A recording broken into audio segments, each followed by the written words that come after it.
O objetivo maior da reencarnação, o motivo pelo qual nós somos ora encarnados, ora desencarnados, ora encarnados, ora desencarnados, nas mais variadas aparições que nós fizemos na vida terrena, o objetivo número 1 é o aprimoramento moral. A pessoa reencarna para, prioritariamente, sofrer um aprimoramento moral dentro dessa grande escalada que é a vida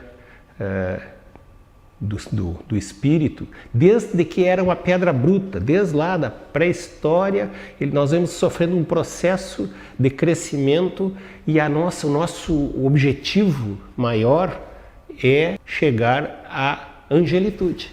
Então, aquela grande trajetória entre a pedra bruta e o anjo, né? Que nós precisamos sempre buscar melhorar as nossas posturas, as nossas atitudes na busca de sermos melhores para que a gente consiga se aproximar um pouco mais da angelitude e assim nós estaremos mais próximo da criação. Não tem certo nem errado, a questão toda é que todos nós temos uma missão específica na Terra, razão pela qual nós reencarnamos nesta ou naquela família, neste ou naquele país, né? Naquele continente, enfim. Normalmente a gente reencarna mais ou menos nos mesmos lugares, nos próximos, né? Então, eu acho que eu não sei se alguma vez eu reencarnei na China, no Japão, mas de qualquer forma eu não sei, né? Na nossa trajetória. Mas esse aprimoramento moral muitas vezes se faz de uma pessoa que conseguiu amealhar por família, né? Condições materiais maravilhosas e nem por isso seria pejorativo, seria que venha trabalhar contra a evolução do espírito. Mas, no entanto, quanto mais nós temos de recursos materiais, quanto mais nós podemos comprar as nossas soluções, mais difícil se torna a evolução, esse crescimento moral. Eu não estou dizendo que uma coisa é antagônica à outra, de forma alguma, né? Mas sempre lembrando que a adversidade é o melhor professor. Se nós estamos passando por um momento difícil, pode ter certeza que aquele momento ele é muito difícil e que nós vamos trabalhar para resolver aquilo. No momento que nós vencermos aquele problema, quanto nós aprendemos nesse processo todo? Várias são as escolas e a gente pode atravessar essa escola e atingir um grande êxito naquele ano letivo ou dar uma patinada no meio do caminho. Mas uma coisa eu posso dizer para vocês, ninguém anda para trás. Todos nós estamos num processo evolutivo. Podem ter certeza que a humanidade já foi muito pior do que é hoje, né? É claro que, baseado na pergunta que tu fizeste, nós podemos até eventualmente vir com um objetivo e não estar conseguindo cumprir os motivos pelos quais nós reencarnamos, e daí o que vai acontecer? Se não conseguirmos desta escola aproveitar nada ou muito pouco, nós vamos perder a vida física, vamos voltar para a vida espiritual, o plano espiritual vai voltar a planejar novamente nova inserção na vida física, provavelmente com os objetivos pelos quais a gente encarnou dessa vez, e assim até que a gente aprenda, né? Vai ser reprovado e vai voltar a repetir aquele ano ou aquela matéria, né? É assim, cada um de nós, quantas encarnações tem, né? Numa sala, reunido num restaurante, né? Ali, no restaurante físico, né? Quantas experiências espirituais existem numa mesma sala convivendo agora nesse mundo físico? De repente uma pessoa de altíssima qualificação espiritual e outra que está na base, estão convivendo neste momento lá num ambiente físico, dentro de um restaurante, como eu dei o exemplo, né? Então veja que isso acontece no nosso dia a dia, no trânsito, acontece na nossa vida familiar, né? Existem pessoas que realmente têm um padrão de desenvolvimento espiritual, moral, muito mais elevado que outros, né? Porque provavelmente já tiveram muito mais experiências que outros. A doença física, ela, para se manifestar fisicamente, ela já vem existindo nos planos mais sutis, perispirituais, muito antes. Ela é uma forma de nós conseguirmos dissipar aquele grande problema. Quer dizer, o sofrimento de uma doença física é uma manifestação de que alguma coisa precisava ser equacionada já bem antes, né? Então, a doença física é uma manifestação. Daí o cidadão evoluiu num processo de doença, vamos imaginar uma doença oncológica, um câncer, e durante esse período desse câncer passaram-se 1 ano, 2 anos, né? E ele veio depurando, ele vem se depurando. Veja essa pessoa evoluindo num processo que ele sabe que está indo a caminho do final daquela vida física, mas ele está num processo de preparo. E tem mais ainda. Quando uma pessoa está muito próxima do seu desencarne, né, ele não sabe conscientemente, mas ele já está sendo orientado pelos mestres ascensionados de luz, né, que estão constantemente trabalhando a vida terrena aqui, né? Então a pessoa está sendo preparada para o desencarne, de tal forma que provavelmente, isso é uma coisa minha, penso eu, né? Provavelmente uma pessoa que teve um processo de uma doença que se arrastou por muitos anos até o seu desenlace final, até a sua morte física, a passagem para o plano espiritual, provavelmente ela tenha tido um preparo para esse momento muito maior do que alguém que desencarna subitamente, né? Isso não quer dizer que a pessoa que desencarna subitamente vai sofrer, né? Tudo de acordo com o seu grau de evolução espiritual. O sexo para nós ganha uma outra conotação no momento do plano espiritual, porque não há... Lembra que todo mundo queria saber sobre o sexo dos anjos, né? Sexo dos anjos. Na verdade, o sexo é uma manifestação do plano inteligente, a manifestação mais poderosa de amor que possa existir de um ser em evolução. Graças ao sexo, é possível a reencarnação física, certo? Certo. Bom, acontece que o sexo no plano espiritual, tendo uma visão bem diferenciada como a nossa, o espírito, quando ele desencarna, ele segue o seu rumo, a sua evolução no plano espiritual, porque a gente evolui no plano físico, que é a grande escola, e evolui no plano espiritual, que nós continuamos com as aulas lá do outro lado.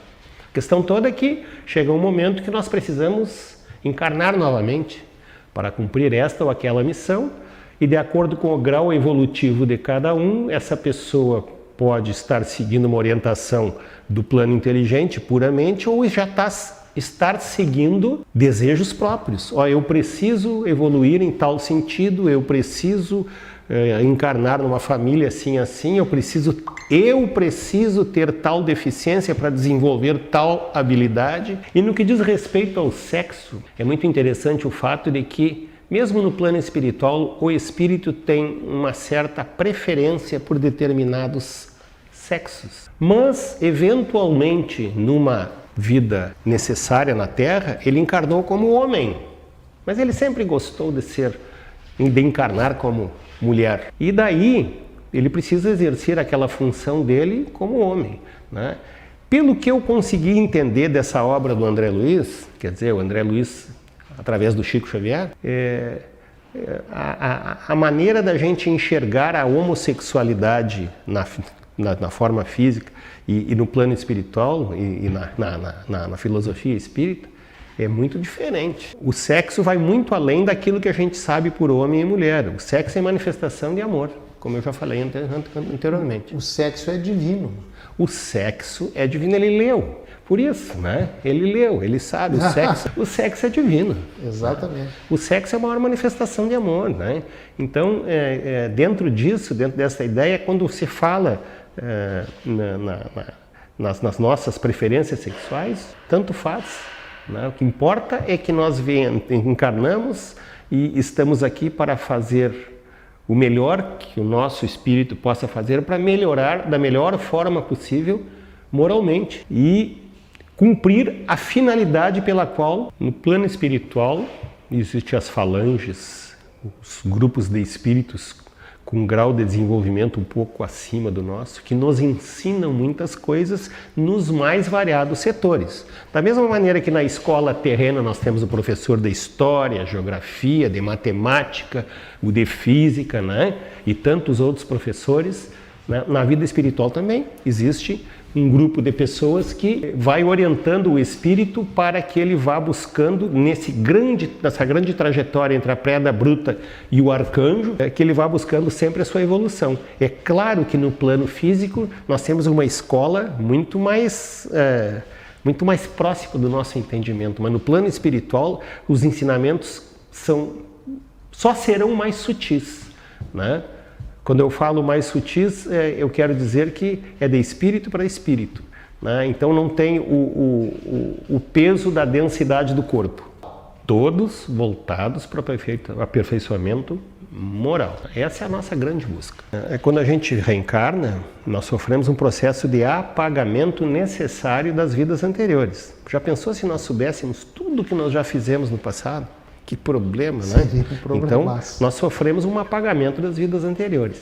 E ficamos de uma maneira muito leve, muito subconsciente e provavelmente durante o desdobramento do sono, quando a gente dorme, né? Com muito pouca informação daquela missão que realmente nós viemos. Uhum. E fizemos o uso daquilo que se fala tanto, do livre-arbítrio. Nós encarnamos numa determinada família, recebemos um determinado tipo de orientação dessa família, nós já temos um determinado degrau de evolução que é nosso, nós temos também alterações astrais, em que lugar do universo eu me encontro, e meu Deus, isso é longo, né? Mas de qualquer forma, que quando a pessoa reencarna, forma um indivíduo, e esse indivíduo, com todas essas influências, tem o direito do livre-arbítrio. A suprema inteligência do universo nos deu o direito do livre-arbítrio. Isso quer dizer assim, você pode plantar na vida o que você quiser. Você é livre para fazer o que quiser. Só terá que colher o plantio que você fez. Se você plantou arroz, vai colher arroz. Exatamente. Não pode olhar para o pátio do vizinho, o vizinho está com milho bonito e querer colher milho, o senhor plantou arroz, né? Existe uma programação? Existe, mas ela não é objetiva, cética. Vai ser assim, senão não teria o livre-arbítrio. Sim. Né? Graças à nossa evolução moral, a possibilidade de ter sido nos dado o livre-arbítrio, é que nós vamos dirigir a nossa encarnação para um lado melhor ou para um lado pior. E a gente não pode dizer que foi o vizinho que foi o culpado por eu ter caído nesse abismo.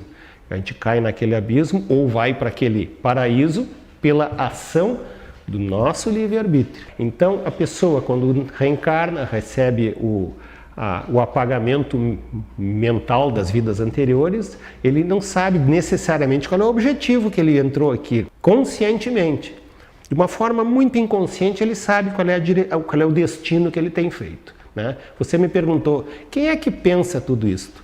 A suprema inteligência do universo, como se fosse um grande governo do universo, que tem muitos ministros, e esses ministros têm vários secretários, e esses secretários têm vários assessores, né? Nós somos apenas o planeta Terra, na Via Láctea, né? Nós temos um estilo de vida, um tipo de vida, né? Aliás, eu acho que é prudente dizer que a planeta Terra é comandado pelo grande governador Jesus Cristo. Perfeito. Por isso que a filosofia espírita, ela é uma filosofia cristã. Me foi pedido falar sobre a cremação aqui. Então pergunto para mim, a filosofia espírita é a favor da cremação? A filosofia espírita é contra a cremação? Como é que fica isso? Tudo depende da evolução moral de cada um. Se você é um encarnado muito materialista, que está muito preocupado com o seu corpo, com o destino do seu corpo, você vai assistir tanto a decomposição do corpo num túmulo, como também vai assistir a cremação num forno crematório, né? Então, se a pessoa não está muito ligada com essa parte física, isso aí não significa absolutamente nada. Então a doutrina espírita não é nem a favor nem contra. Ela é a favor, sim, de que você faça o possível nesta encarnação para ser o melhor que você possa ser. Quando a gente pensa no nosso microcosmo, na nossa casa, na nossa cidade, no nosso estado, no nosso país, a gente está pensando que tudo gira em torno, né, como se fosse uma coisa muito distante uma da outra. Para o plano inteligente, para o plano que pensa, né, estas coisas são irrelevantes. E não é necessariamente assim, o Jader vai casar com determinada pessoa em tal lugar, né?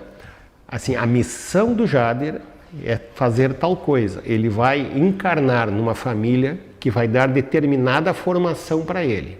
De acordo com o livre-arbítrio dele, ele vai ganhar bônus para realmente se aproximar daquela missão dele ou não. E para buscar aquela pessoa que mora lá no Japão, como você disse, né? Se isto for possível, se aquela menina que está lá no Japão, não precisa ser menina, viu? Certo. Uhum. Se estiver lá no Japão e o plano inteligente perceber que este encontro vai ao encontro do objetivo maior, vai muito fácil. Ele recebe uma proposta, vai trabalhar no Japão, ela recebe uma proposta, vem trabalhar em São Paulo, daí ele também vai trabalhar em São Paulo, se encontra em São Paulo, enfim, né? Os mecanismos para que isso aconteça são vários e fáceis, extremamente simples, né? A gente pensa que tem todo um domínio sobre tudo. O que nós temos, na verdade, é o livre-arbítrio. E graças a ele nós vamos na direção de lá ou de cá, né? E isso sim é que tem que ser cuidado no dia a dia. É o plantio que a gente faz todos os dias.